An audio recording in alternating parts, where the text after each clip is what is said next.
Hey guys, welcome back to my channel. Hope you are all doing really well. Today we are doing a super quick flip, so grab your coffee, tea, water, whatever you're drinking, and let's get right into the video.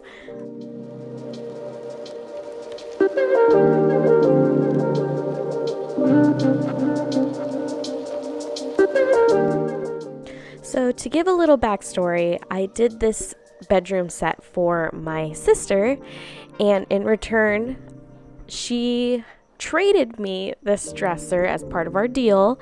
Don't worry, there's more elements in that deal, but this is what I'm going to focus on in this video. And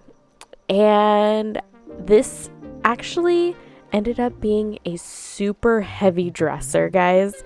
I was not expecting that. Upon initial inspection, I had thought it was a kind of like a particle board, like a really nice particle board look. But as soon as we started trying to move it out of her bedroom, I was like, this is super heavy wood, and I definitely was not expecting that.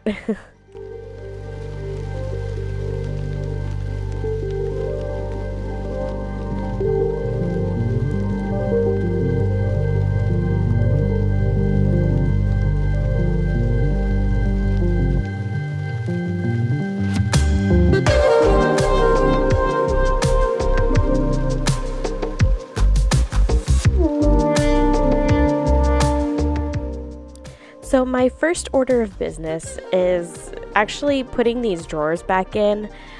We had taken them out so we could get them down my sister's stairs, and in the process they all got mixed up, and I was just trying to make sure that I had the drawers in the right places so the paint job came out nicely and I could actually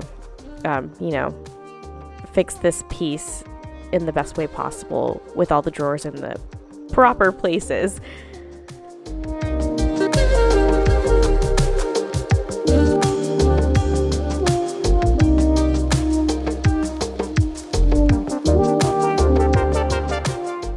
And here you'll see me trying to jimmy and force this drawer into the slot, and dumb me didn't realize that these drawers were already numbered.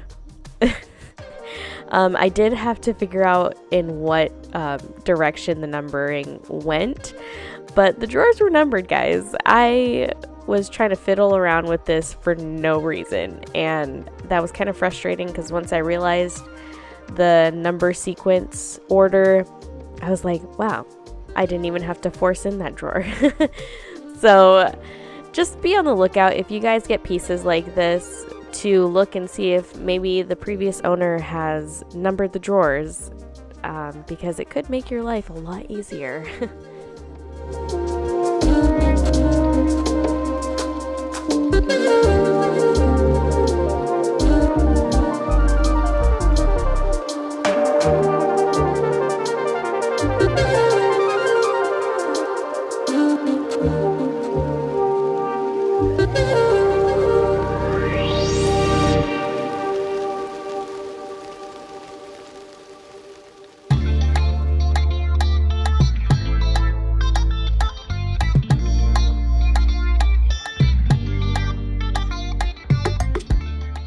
So now I'm going in with my TSB substitute mixed with some water and just giving this dresser a really nice scrub down.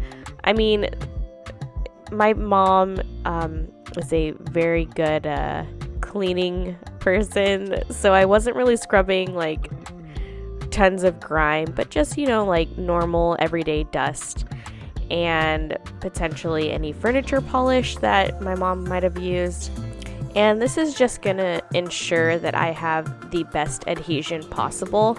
This is definitely a super slick surface, and my biggest concern was my paint not being able to pass the scratch test, which I did so many times throughout this process because I was so worried that my adhesion would not be good.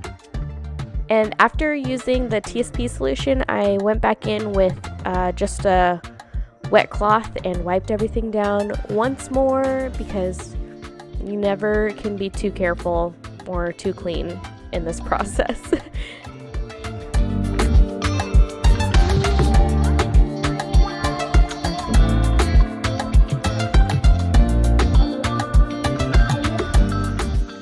So somehow I lost the footage of me scuff sanding and starting this priming part. I don't know what happened, but it is what it is. And I did scuff sand with, I've been using a 180 grit recently, just because I feel like me using the 220 grit just wasn't doing it for me. 180 just seems to be right for my process. I'm not saying everyone has to do it, but you know, find what makes you comfortable and do it your own way. And after scuff sanding, I went in with my favorite primer, the Zinsser Bin 123. It's self-leveling and super easy to apply. I've used a paintbrush and a sprayer, and I have had really good experiences either way. So I highly recommend it for you guys if you're on the market for a primer and you're just getting started.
So after applying 2 coats of my primer and scuff sanding in between both layers, I scuff sanded again and went on to my color. Now this color, I don't remember the name at all, so I apologize. If I find it, I will let you know in the description box, but it is the color I used on my kitchen cabinets, and I love it. It is a Behr Paint, and it's just a really beautiful moss green and totally my style. And I just felt like it was the right color choice with the top of this dresser and the two drawer fronts that I am going to be leaving as is. I did not touch them, guys. So I know that might be super cringy for some of you people, but I just thought they looked so great on their own and they were in great shape.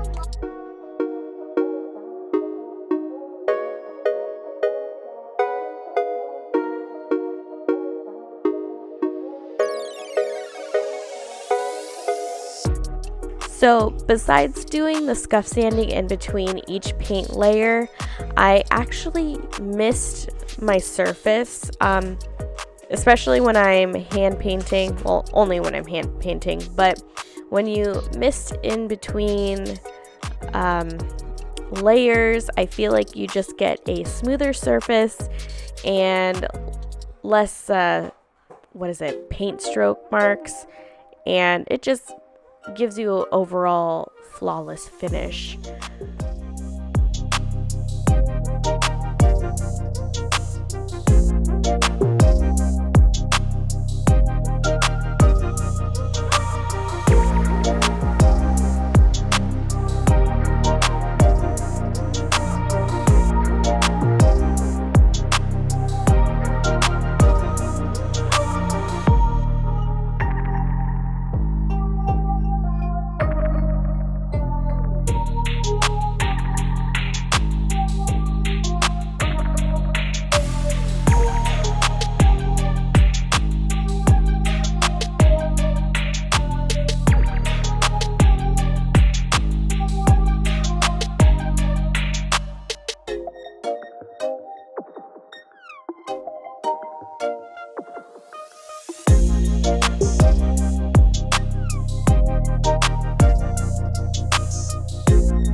So once again, I couldn't find the footage for the next couple steps that I take. I actually went back in with a second coat of this paint, and I finished off the whole piece with a top coat of just wax.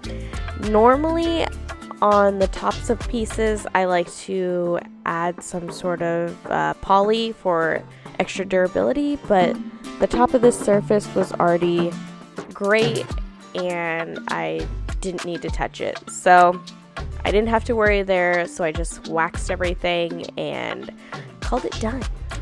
And I actually did end up using the original wood pulls because I felt like they just tied everything in really well. And I want to remind you guys what this piece looked like before. Kind of sad, drab, boring, and here's the after, guys. I am so happy with the way it came out, obviously, because I mean, I wouldn't be sharing it with you guys if I didn't. But I hope you guys enjoy this video, and I will see you next time. Bye. Hi guys. Guys, I hope you enjoyed this video. Like a thumbs up, subscribe to our channel, and don't forget, I want to kill you.